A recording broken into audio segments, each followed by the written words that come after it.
What's up, everybody? Brian Wagner, lead content creator at Dragzine. And back in the day, diesels were just used to pull your vehicle to and from the track to go race. Well, times have changed. Diesels are putting up with some incredible numbers, and the team at Firepunk Diesel, Ohio, representing, doing some wild stuff. And Lavon, I'm talking Lavon for Firepunk. You know, you guys have been known to do some pretty cool stuff with your customer cars. You had the truck, now you got the Pro model. We'll talk about that a little bit more. Kind of tell me about what it takes to really do the stuff you guys do with a diesel power plant, you know, to go diesel drag racing that's kind of changed over the years. Like what's been it that makes these cars what they are? Well, there's a lot of things that have changed over the years, especially, you know, this started as a hobby where it's your street truck that you're towing trailers with, and then you turn it up and you kind of get hooked on the bug. And really, we figure out you make more horsepower, you add more fuel, you add more air, makes more power, and then it tears up parts. So what has really changed in the technology side of things in the last 7 to 8 years is the control that we have with the common rail fuel injection system. So now that we can actually have RPM limiters, staging limiters, fuel quantity versus time, now we could actually figure out, hey, we could actually accelerate this engine in a controlled manner to where we could race these vehicles. That's been a big game changer for us. That's what I was wondering, because I mean, these things make enough stump pulling torque to do about anything. Right. And, you know, Ryan Milliken, people laughed at him at first. Yeah. And then all of a sudden that little Nova started snapping necks and collecting checks. You guys have done more stuff on the big tires, kind of coming to the small tires. You know, you mentioned, you know, the control side of things. Kind of talk about that a little bit, where you talk about the fuel and, you know, the stuff like that, because, you know, that might be, you know, there's a lot of people out there probably don't understand how Right. diesels work and how they make power. Right.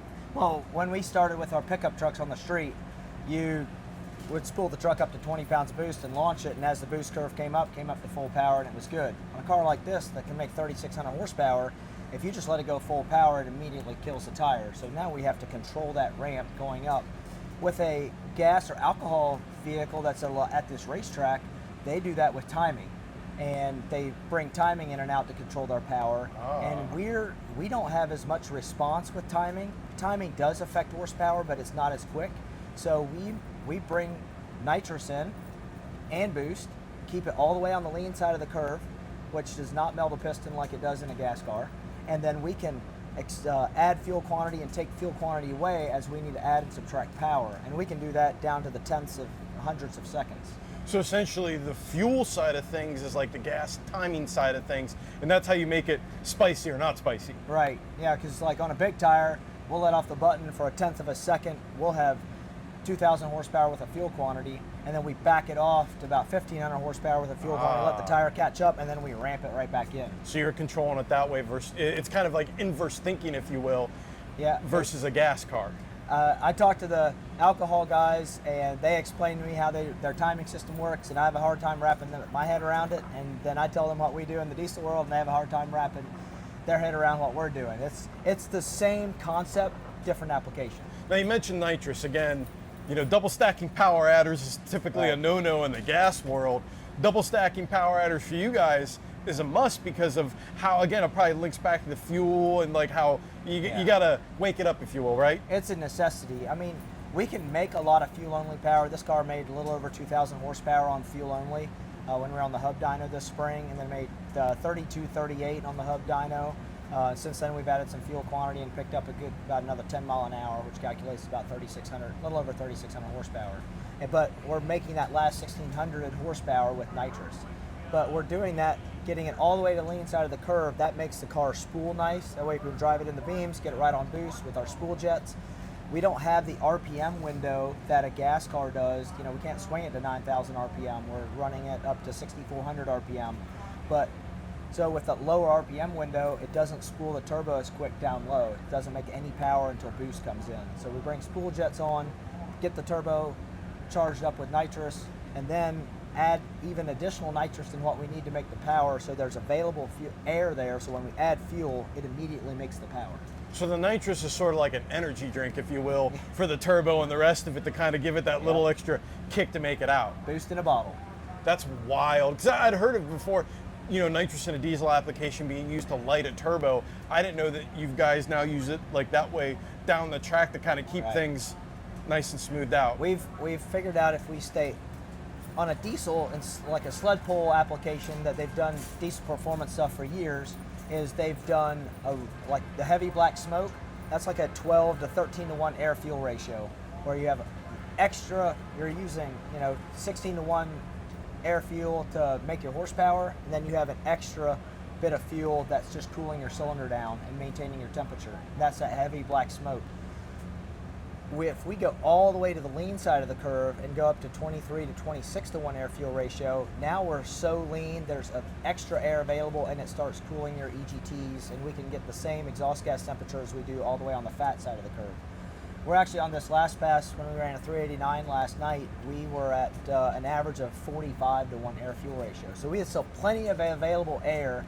So if I can go in the ECU and command more fuel quantity, I have the capacity to add more fuel, make more power, and still have capacity to make more.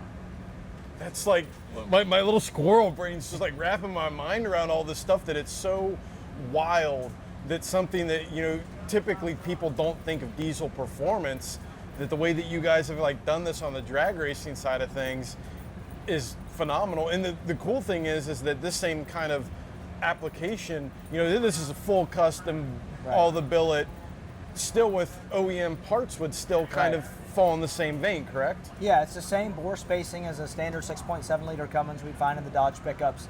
It's the same 6.7 liter injector body that would be in a Cummins truck, Dodge pickup. Same feed tube design on the head.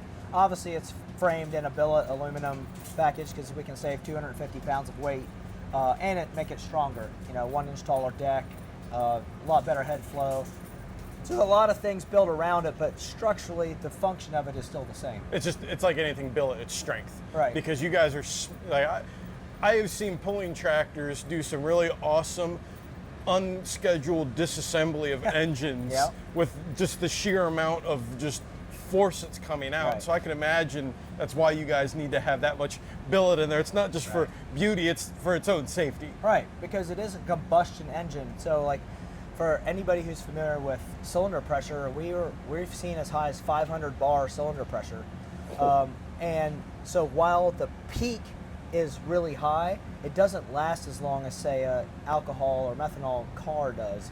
Like a top fuel car will go up and make 500 bar and maintain it the whole time during the combustion stroke or compression stroke. Whereas we make a peak and then it starts falling off quickly. But that peak is basically trying to blow this inline six apart vertically every time it runs. And so it takes a lot of strength to keep these things together long term. Wow. Well, man, I appreciate your time. We learned a little something about diesel performance, so maybe we'll get some people at home that'll scratch their head, look at the truck and go, hey, maybe I can do that. But make sure you stay tuned to Dragzine and Diesel Army for all kinds of cool diesel performance stuff.